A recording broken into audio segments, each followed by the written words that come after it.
earlier part of this session, we have seen that the equatorial radius of Earth is about 22 kilometers longer than the polar radius.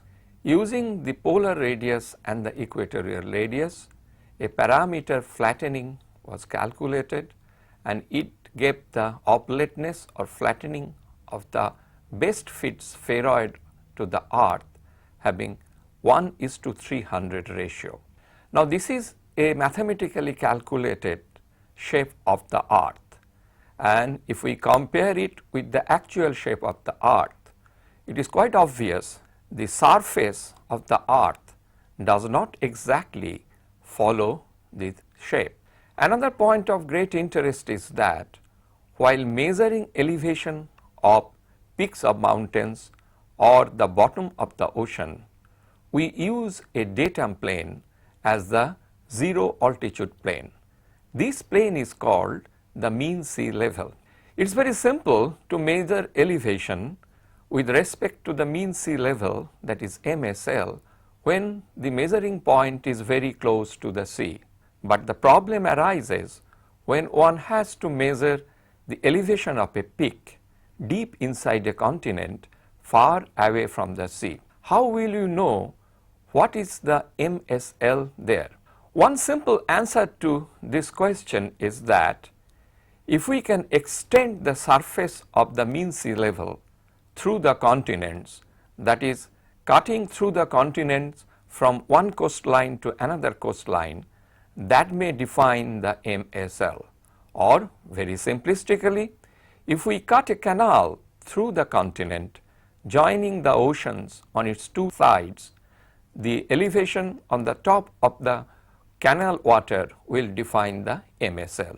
Though it is theoretically possible, but it is very difficult to apply it for actual measurement. These led to the concept of a surface called geoid surface. For all our measurements of elevations, and therefore for all the calculation of the small g value, that is acceleration due to the gravity of Earth, we use the mean sea level as a marker. We calculate the small g value with respect to the height above or below the mean sea level.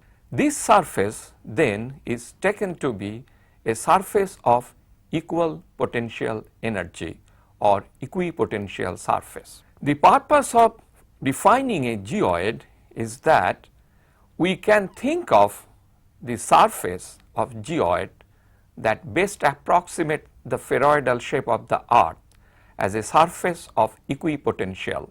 That means if we measure gravitational potential represented by capital U on each point on the surface of geoid, wherever maybe it is located on Earth, the value of U will be identical. What is this gravity potential? It is the work done by a unit mass by bringing it from infinity to the point of measurement, that is on the surface of Earth. This U is formed by three different other parameters. One is minus capital G capital M by R square. We will come to that in a few minutes. Then from this we subtract the force of repulsion from the center of the Earth due to the centrifugal force, and from the product of this subtraction we add another parameter, that is due to the oblateness of the Earth as a rotating sphere. This oblateness has been added to this value because the mass is concentrated more near the equator, forming the equatorial bulge. Now, what is this minus G M R square? This G is the capital G universal gravitational constant, capital M is the mass of the Earth, and R is nothing but the radius of the Earth. Of the three different parameters that contribute to the value of U, that is the gravity potential, the last two, one is the positive part contributed to by the oblateness of the spheroid, and the other one, the negative contribution due to the force of repulsion from the centrifugal force, remain the same on a particular latitude on the earth. That means these are latitude dependent parameters. So, for a given latitude, these two values are taken to be identical. If however, at different points on the same latitude of earth, the value of u is measured to be different, that raises a very interesting situation. It points to the fact that the parameter minus gm over r is the contributor to this variation. Let us look into this gm over r in a little more detail.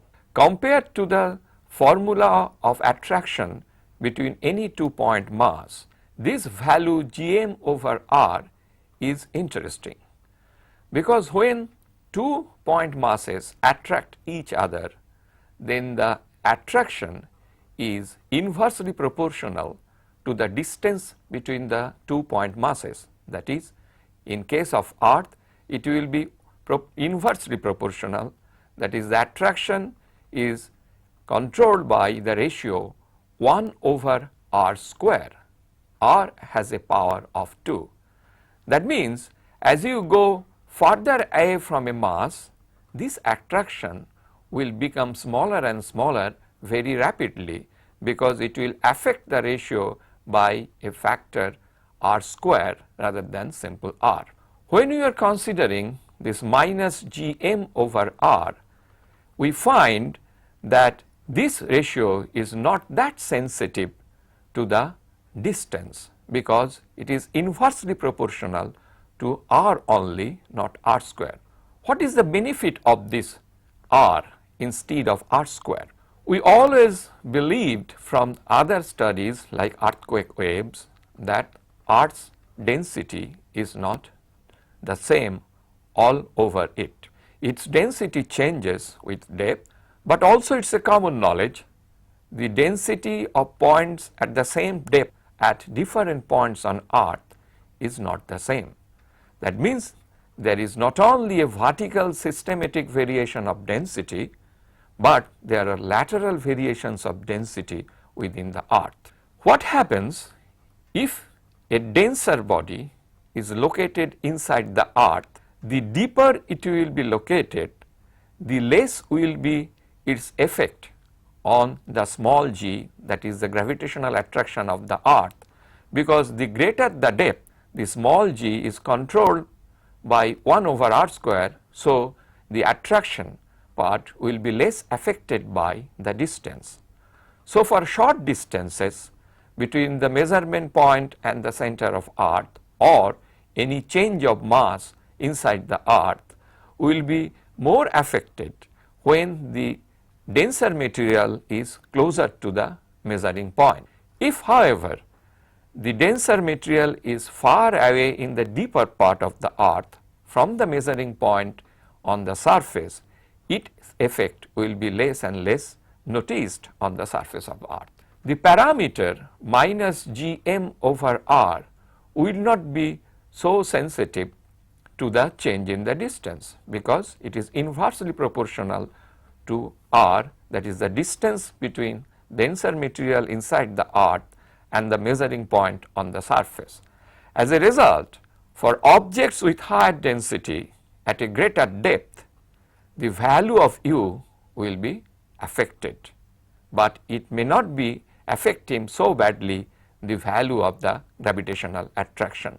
There lies the power of u in finding the variation of densities inside the earth laterally. So, coming back to the example where on two different points on the same latitude of the earth having different values of u, it is obvious the point that is producing the higher value of u is underlain by a much denser material compared to that underneath the other point. Now, if we come to the oceans, and it can create a very interesting situation there, the top surface of the ocean, which is usually coinciding with the geoid, that is the equipotential surface will not be at same elevations if there are differences in density inside the earth underneath different points. As a result, at places where there are denser material underneath the sea, the equipotential surface will be at a different level than the point underneath which there is no such high density material. Simply speaking, it translates into the fact that the top part of the sea, that is the mean sea level, will be undulating, matching the shape of the geoid. Because by definition, geoid is the extension of the mean sea level inside the earth, and in case of the ocean surface, the MSL matches near perfectly with that of the geoid. We have to accept the fact that because of this variation in the mass distribution inside the earth, the top surface of the mean sea level, the geoids, is undulating. It can lead to a very interesting situation.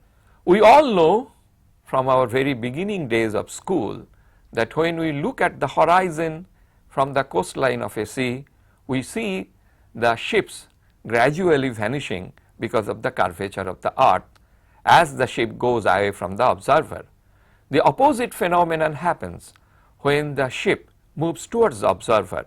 We first start seeing the top part of the sea, then gradually it appears and we can see the entire ship floating on water. Now think of a situation. What if what we think as the horizon is not exactly horizontal? Sounds very interesting, if not contradictory. The horizon is not horizontal. When you think of horizontal, the horizontal is defined as a tangent to the earth's outer surface. If the earth's outer surface inside the sea is that of the mean sea level, that is the geoid, and if the geoid is undulating, at different points the tangent to the earth's surface will not be exactly parallel. They will have change in the directions. Some will be pointing downward, maybe at other places some will be matching the horizon. Now in this situation, if the ship climbs from a high in the geoid down into a low of the geoid, then the ship will disappear.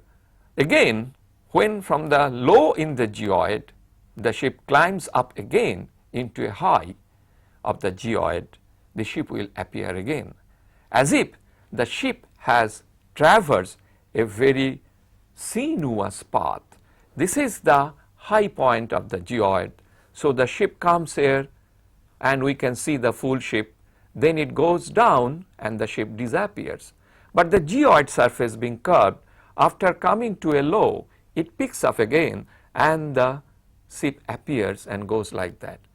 Most curious thing will be that the ship's mechanism to measure the horizontal will always show the ship is horizontal, even if the surface on which it is floating is curved, because the horizontal is taken to be perpendicular to the direction of maximum attraction by small g. It is the property of geoid.